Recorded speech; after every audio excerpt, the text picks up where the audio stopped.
Welcome to the Creating Wealth and Wellness podcast. Your hosts, Amanda Kingsley and Terra Missildine, team up to take you on a journey where freedom is cultivated through personal development, where women connect to fuel their futures, and where wealth is created as a byproduct of being well.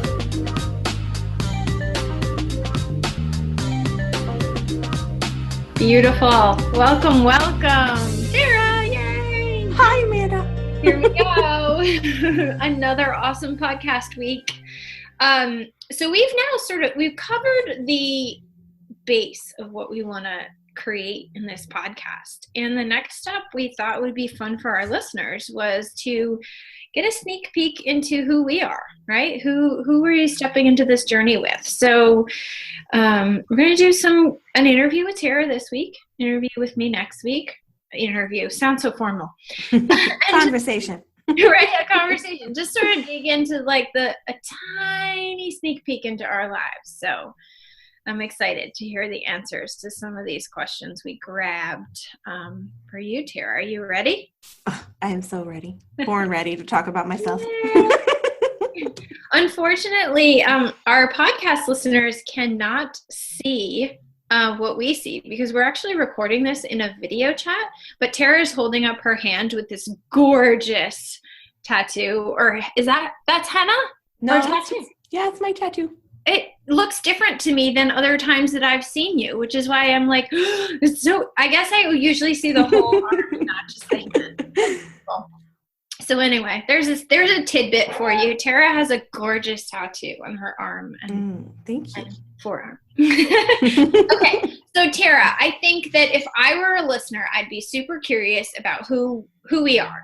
So maybe you could just give us a sneak peek into your daily life. Like, what does it look like when Terra gets up in the morning? Oh, God. Okay, so I tend to be a very early riser. I've always been a morning person. Not to say that I wasn't like a night owl at times too, but I love the quiet and the peace of the morning. So I naturally wake up pretty early, and since I have a 3-year-old, she wakes up usually very early and earlier than I would even want at sometimes. But so usually I'm waking up between maybe 5:30 and 6:30 as a rule. I'm usually up by 6. Woo! I know. And it's actually really awesome because my husband loves to sleep later if given the opportunity.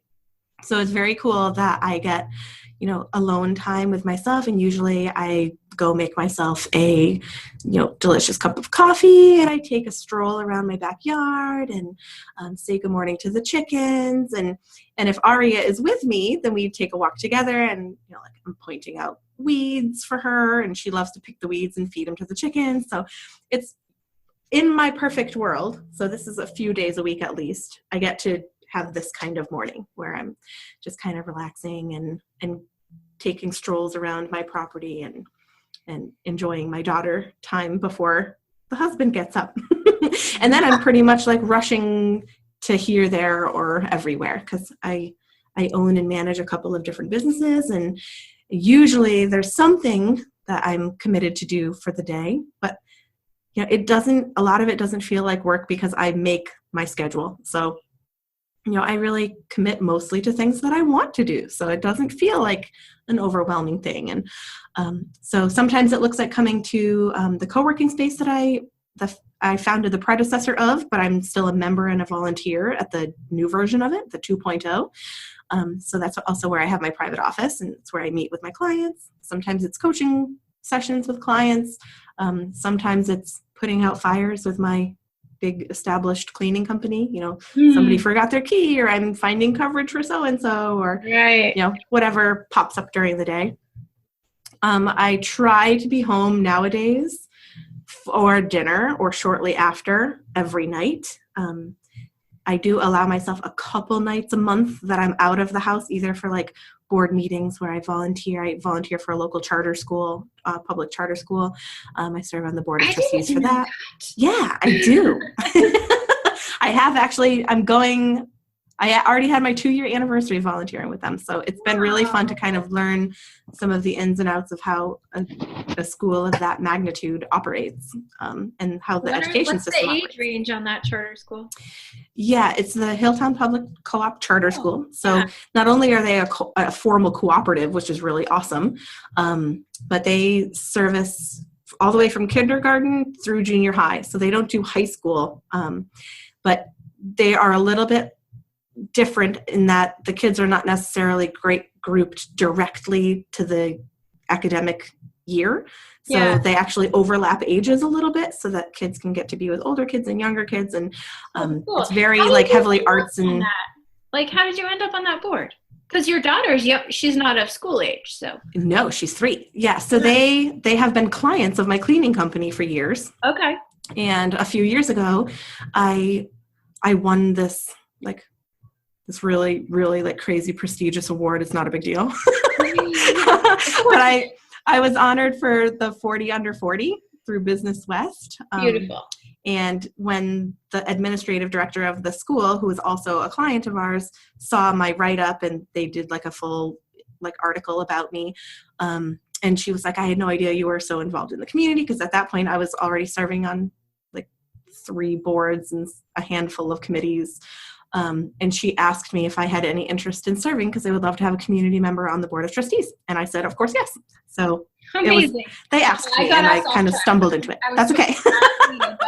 Because I know you enough to go, wait a second, she doesn't have school age kids. How interesting and that's really fascinating, I think, for people to hear that you're serving on a board that doesn't even directly impact you and your family. It's that's like a community decision, right? That's well, that is something I do spend a lot of time trying to figure out how to sort of pay it forward. I feel extremely lucky and blessed in my life. And one of the things that I am very good at is working with other people. So I really like serving on boards and committees and sort of giving back in that way, because it's something that I feel good at. I feel very capable of doing it, and it's not something that everybody enjoys or can fit into their lives. So I'm always trying to do some kind of volunteering. So that's what I make, I give myself permission to be out of the house a couple times a month for things like that.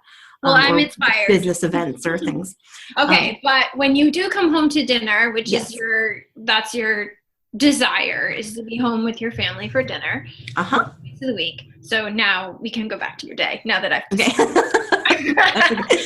So I absolutely love to cook. So it's usually that I get home and I'm preparing some kind of food. And, I hear a lot these kind of teasy things. Well, why doesn't your husband make dinner? Because I really like to cook. It's part of what I love to do. And he probably would, but we wouldn't be eating the kind of food that I want to have for dinner. So I love to cook. I will make a sit-down meal, and most of the time we eat at the table, but sometimes we watch a family movie while we eat, depending on the day and the food. And then I have another question. Yeah, go ahead. All right. Are you the kind of cook who meal plans out your week, goes grocery shopping, and has it all ready, and you know what you're going to do when you get home? Or are you you come home from your day, you open the fridge, and you whip something together because it's easy for you to just throw together dinner? It's both. It's both. Because I love meal planning, and I crazy pride myself on being self-sufficient and very frugal and a domestic goddess. So I love to do the meal planning and all of some of the prep work. So when I find the time to actually do that, it'll last for a couple of weeks, and then things will start to derail, and then I'll have a couple of weeks of what the heck do I do now that I'm out of everything and my plan has already gone to pot, and then I will recoup it. So usually it's half to 2/3 of the month it's relatively well planned and organized, and I have an idea of what's going on, and then it's just a haphazard crazy town show for the rest of the month. Cool. And then eventually I'll jump back on the wagon. I think so many listeners have families, and so I think that's really interesting, because meals are so much a part of how we function, right? I mean, nutritionally, spiritually, there's so many ways that food plays into our lives. So I think most parents are curious about how that works for other people. Yeah. And you know this, that I've been sort of experimenting with a new lifestyle / menu, which is very much a departure from how I've always been. And that my family and I, because as of a couple of days ago, my husband sort of jumped on the bandwagon with me. And we've been eating pretty much vegan, including very high quality backyard eggs. Incredible. So it's a very different way of preparing food. It's a very different way of eating than we ever had. It's not so much these like really big, heavy, infrequent meals. It's more like grazing and lots of gathering, and a lot more intention has to go into food that, like, I don't know, needs a lot of, doctoring and preparation. Right. So I'm drinking cream in my afternoon coffee, and I just ate about 2 tablespoons of butter. So we're on different wavelengths. But if you're listening and you have great vegan recipes or suggestions, send them to Terra. Yes, send them to me, because I have been doing this now for a little over 3 weeks, and I am loving it so much. I'm sure I'll talk more about it in our journey. But yeah, for sure. So far, it's the greatest thing. I'm 35 years old, and this is the first time that I have ever considered attempting anything remotely like vegetarian, and I love it. I'm sad that it took me this long to be willing to try it. Yeah, timing is everything. It is. So now that I've diverted us. So what does bedtime look like? What do evenings look like after you? Yeah, so together? We tend to start kind of wrapping into the bedtime routine very shortly after dinner. So, we'll go up, and usually it's me getting to defrag for a minute while Daddy helps her brush her teeth, and then he usually reads one of her library books to her before bed, and then I get to snuggle. And I don't have very good boundaries around snuggling, I guess, because I don't feel like we need them. So sometimes I will actually let her fall asleep while I'm snuggling with her, but it usually involves some songs and lots of cuddling, and my daughter is insanely sweet and very very empathic and connected, and we are very connected. So usually bedtime is a very loving, compassionate, beautiful, snuggly time. We don't usually have a hard time putting her to bed. Really, when we have a hard time is when I'm trying to rush through it for whatever reason. Yeah. So usually it's maybe a half hour of super snuggles, and then she'll either fall asleep or she's ready for the dog to come in and sleep on her bed. And do you fall asleep with her, or do you then go downstairs and have yummy hubby time, or it's most usually time? That. I mean, a handful of times over the last year, I have accidentally fallen asleep with her and slept through the hubby time. But usually I get up and the dog comes in and rests on her bed with her while she falls asleep, and I go down and then spend time with David. Yeah. Beautiful. Awesome. Yeah, and anything that's my else day. you want to add about what your day usually looks like? I just think it's fascinating for people to see how other.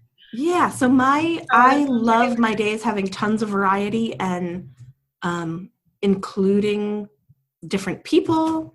So I will make appointments, or I love that. So the more varied and different my day is, usually the better. And it doesn't always have to be super duper planned. But I will put a plan in place in the early part of the day for the later part of the day if it doesn't feel like it's sort of active enough, I guess. Yeah. But I do have a good dose of extrovert in me. Really organized and scheduled, but also really flexible. It's a nice blend. Yeah, I would say that's definitely me. I love it. All right. Well, let's power through some more interesting questions about who you are, because we must be moving through our time here. But let's give the listeners a peek into some of your inner heart and mind. So I'm curious what you would consider your superpower. What's Terra's superpower? Oh my God, my superpower is having enthusiasm that is contagious, because I love my life, even when it's not so great, or when things are really challenging. I'm not sure anybody has more zeal for living than I do. And usually I agree with that. if I get to, share that with someone, I love watching that make an impact for somebody else, like either just a quick brighten of their day or sharing a different perspective on something that helps someone see it a different way. And then it doesn't feel so, doom and gloom, or even just being literally able to help. So I would say having contagious enthusiasm would be my superpower. Yes, and you carry that everywhere you go. That's beautiful. Okay, so I love that.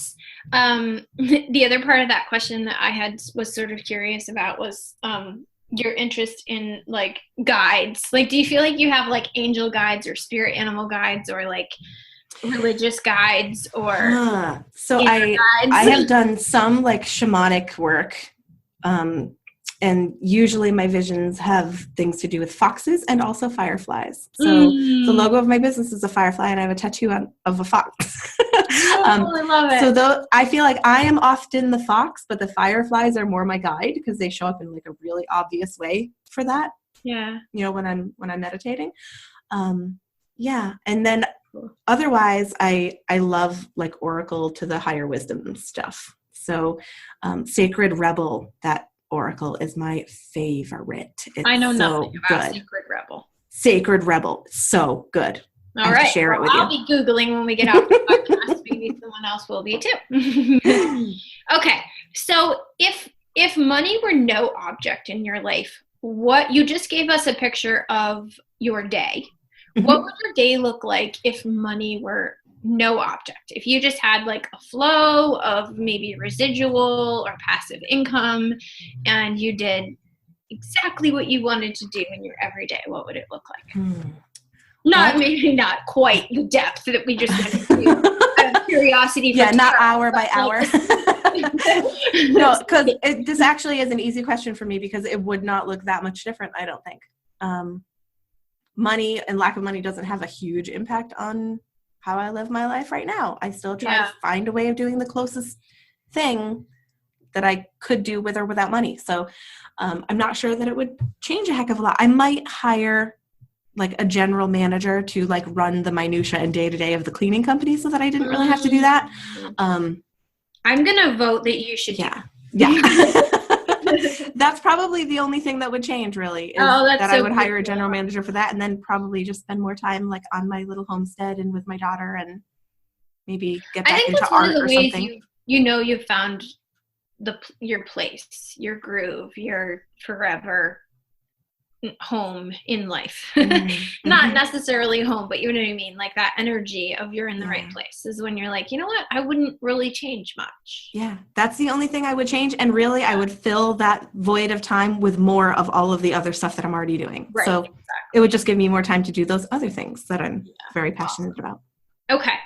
I am curious about versus the desire. I'm curious of the other side of that. Like, what are you doing now that, and maybe, I don't know, well, never mind. I won't assume your answer. I'm just going to ask the question.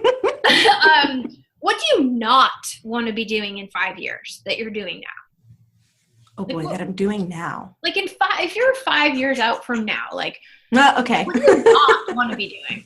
Yes, I want to not be figuring out still how to like purge and organize and like declutter and fix my house up.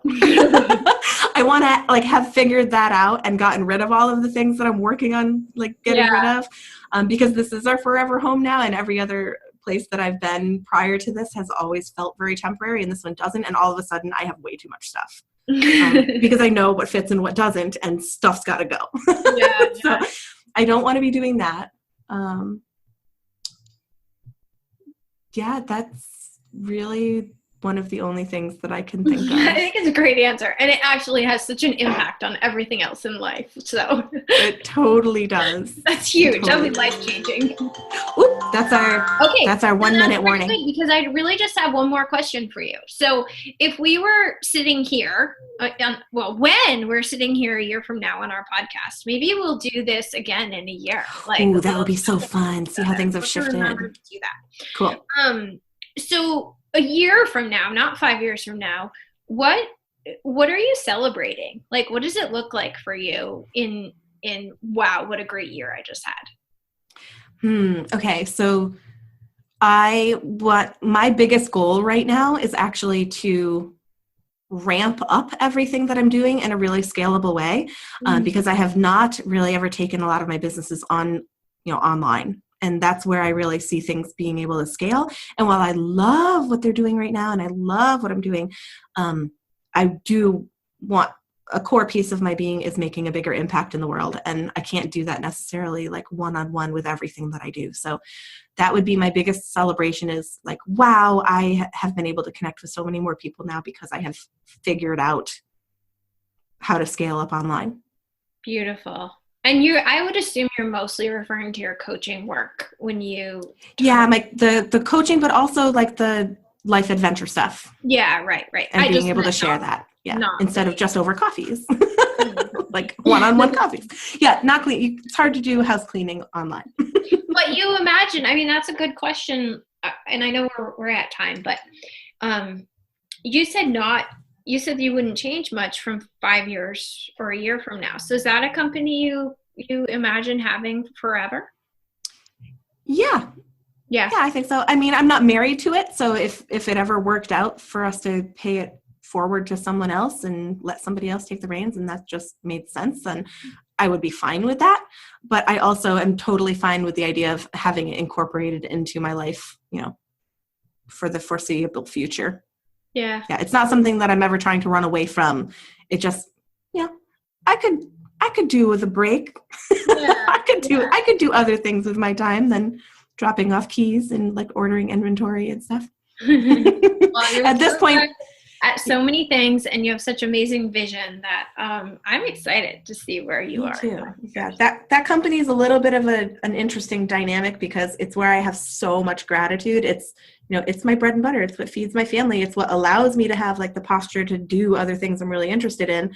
And at the same time, it's like the thing I'm the least passionate about now, because these other things have materialized and started happening. So it's an interesting thing. I love that you're the least passionate about it, but you don't have like a tangible angst about it. Not at all. It's not like I can't wait to let that business go. Gosh, no, not at all. I'm so grateful for it. I love it. Well, I found this fascinating, even though I know you, Terra. So I hope our listeners find it fascinating too. Next week we will move into we'll switch places. Yes, good? I can't wait, because I've been thinking about what your answers are going to be the whole time I was answering them.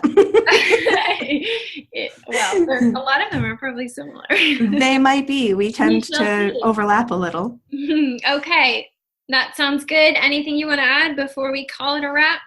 I don't think so. Just thanks everybody for being here. And seriously, if you have an awesome answer to any of these questions, please pop them online for us to see, because these are pretty cool. And I would love to know how you all feel about them. Yeah, these are really great questions for anyone to just sort of ponder and think about, either in journaling or just in thought when you're driving. Totally. You can pause the podcast and be like, how would I answer that question? Mm-hmm.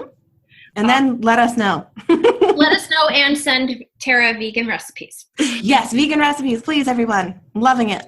All right. Have a great afternoon, Terra. You too. I'll see you again soon. Okay. Bye.